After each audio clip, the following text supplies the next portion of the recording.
Mr. Widemouth. During my childhood, my family was like a drop of water in a vast river, never remaining in one location for long.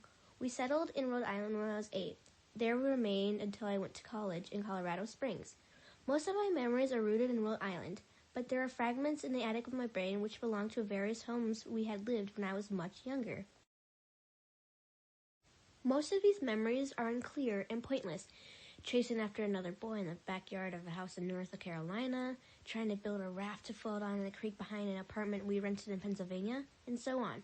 But there is one set of memories which remains as clear as glass, as though they were just made yesterday. I often wonder whether these memories are simply lucid dreams produced by the long sickness I experienced that spring, but in my heart I know they were real. We were living in a house just outside of bustling metropolis of New Vineyard, Maine, population of 643. It was a large structure, especially for a family of 3. There were a number of rooms that I didn't see in the 5 months we had resided there. In some ways, it was a waste of space, but it only the house the market at the time, at least within the hour's commute of my father's place of work.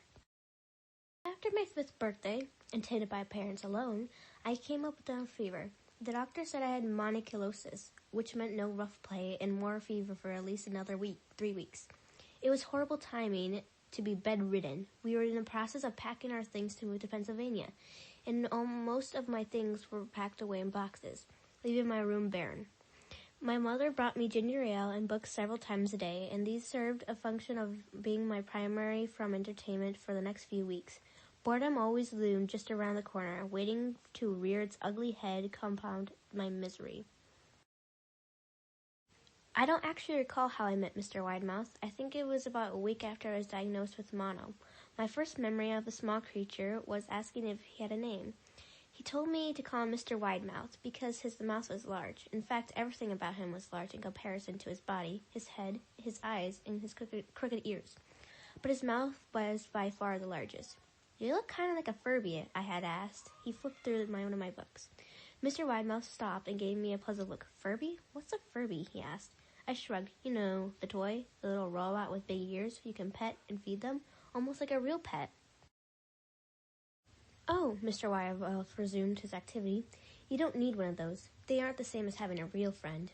I remember Mr. Widemouth disappearing every time my mother stopped by to check on me. "I lay under your bed," he later explained. "I don't want your parents to see me because I'm afraid they won't let us play anymore." We didn't do much during the first few days. Mr. Widemouth just looked at my books, fascinated by the stories and pictures they contained. The 3rd or 4th morning after I met him, he greeted me with a large smile on his face. "I have a new game we can play," he said. "We have to wait until your mother comes to check on you because she can't see us play it. It's a secret game." After my mother delivered me more books and soda at the usual time, Mr. Widemouth slipped out from under the bed and tugged my hand. "We have to go to the other room at the end of the hallway," he said. I objected at first, as my parents had forbidden me to leave my bed without their permission, but Mr. Widemouth persuaded until I gave in. The room in question had no furniture or wallpaper. Its only distinguished feature was a window opposite of the doorway. Mr. Widemouth darted across the room and gave the window a firm push, fingering it open. He gave the beacon to me to look out at the ground below. We were on the 2nd story of the house, but it was on a hill, and from this angle the drop was further than 2 stories due to the incline. "I like to play pretend up here," Mr. Widemouth explained. "I pretend there's a big, soft trampoline below this window, and I jump. If you pretend hard enough, you will bounce back up like a feather. I want you to try." I was a 5-year-old with a fever, so only a hint of skepticism darted through my thoughts as I looked down considering the possibility. "It's a long drop," I said. "But that's all part of the fun. It wouldn't be fun if it was only a short drop. If it were that, you may as well just bounce on a real trampoline."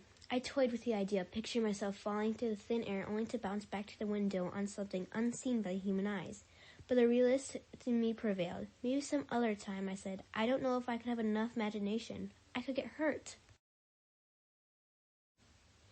Mr. Widemouth's face contorted into a snarl, but only for a moment. Ava gave way to disappointment. "If you say so," he said. He spent the rest of the day under my bed, quiet as a mouse. The following morning, Mr. Widemouth arrived holding a box. "I want to teach you how to juggle," he said. "Here are some of the things you use to practice before I start giving you lessons." I looked in the box. It was full of knives. My parents would kill me, I shouted, horrified that Mr. Widemouth had brought knives into my room, objects that my parents would never allow me to touch. I'll be spanked and grounded for a year. Mr. Widemouth frowned. It's fun to juggle with these. I want you to try it. I pushed the box away. I can't. I'll get in trouble. Knives aren't safe to just throw in the air. Mr. Widemouth frowned, deepened into a scowl. He took the box of knives and slid under my bed, remaining there the rest of the day. I began to wonder how often he was under me. I started having trouble sleeping after that. Mr. Widemouth often woke me up at night, saying he put a real trampoline under the window, a big one, that I couldn't see in the dark. I always declined and tried to go back to sleep, but Mr. Widemouth persuaded. Sometimes he stayed up by my side until the early morning, encouraging me to jump. He wasn't so fun to play with anymore. My mother came in on me one morning, told me I had permission to walk outside. She thought the fresh air would be good for me, especially after being confined to my room for so long. Ecstatic, I put on my sneakers and trotted out to the back porch, yearning for the feeling of the sun on my face. Mr. Widemouth was waiting for me. I have something I want you to see, he said. I must have been giving him a weird look, because he then said, It's safe. I promise. I followed him to the beginning of a deer trail, which ran through the woods behind the house. This is an important path, he explained. I've had a lot of friends about your age. When they were ready, I took them down this path, to a special place. You aren't ready yet, but one day I hope to take you there. I returned to the house, wondering what kind of place lay beyond that trail. 2 weeks after I met Mr. Widemouth, the last load of our things had been packed into a moving truck. I would be sitting in the cab of that truck, sitting next to my father for a long drive to Pennsylvania.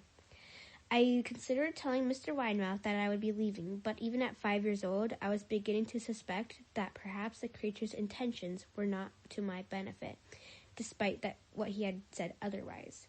For this reason, I decided to keep my depart a secret.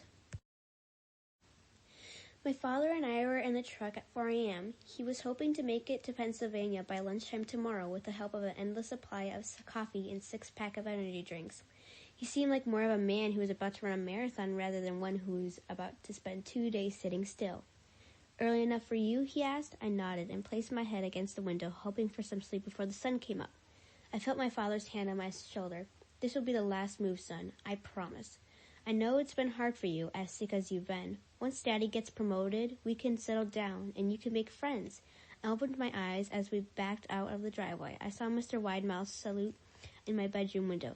He stood motionless until the truck was about to turn the main road.